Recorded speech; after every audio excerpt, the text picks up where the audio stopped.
বেশি ঢেউ, যে ঢেউটা আমাদের জন্য অনেক আনন্দের ততক্ষণ পর্যন্ত যতক্ষণ কোনো আমাদের ক্ষতি না হয়।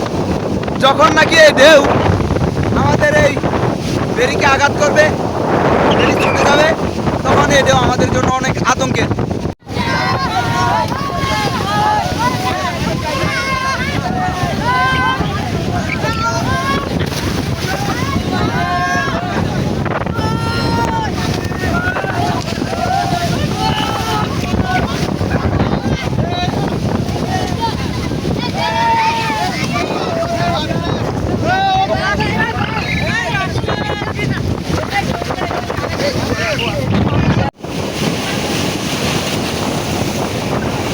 আজকে আবহাওয়াজনিত কারণে এখানে দেখো ঢেউর কথা শুনে খালু গেছে এসেছি, কিন্তু এখানে এটা যে পরিমাণ ঢেউ, এটা আমাদের জন্য আনন্দের হলেও এখানে যারা বসবাস করতেছে তাদের জন্য খুব কষ্টকর।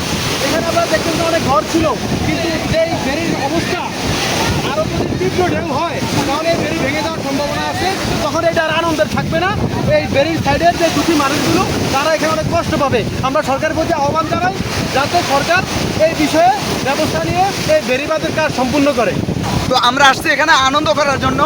যতক্ষণ আসছি তখন নদীটা কিছুটা হলো শান্ত ছিল, তবে এখন কিন্তু ঢেউর খুবই উত্তেজনাপূর্ণ নদী। নদী এই মুহূর্তে আমার সাথে খুব খারাপ আচরণ করছে, আপনারা যে যেখান থেকে দেখছেন। তো এখন ঢেউর কিন্তু গতিবেগ অনেক বেশি, অনেক ভয়াবহ। এখন বিষাদে পরিণত হচ্ছে। ইয়ে করা যায়, ধারণা করা যেতে পারে যে এই যে যে কোনো মুহূর্তে হয়তো এই যে যেতে পারে। আমরা সরকার এই ভেরির কাছেই হলো গিয়া পানি চলে আসছে, এবং এই যে দেখেন এই যে ঢেউর আঘাতে যদি একবার এই ভেরিতে আসে তাহলে যে কোনো মুহূর্তে আমাদের এই ভেরি হলো গিয়া ভেঙে যেতে পারে। আমরা যখন আসছিলাম তখন পানি ছিল, কিন্তু আরো ওইদিকে পানি ছিল। এখন পানি কিন্তু এখানে চলে আসছে।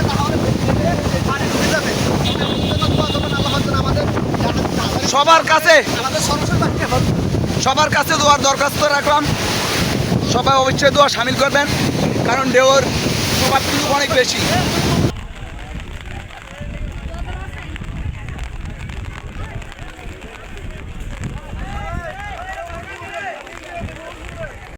হচ্ছে বলে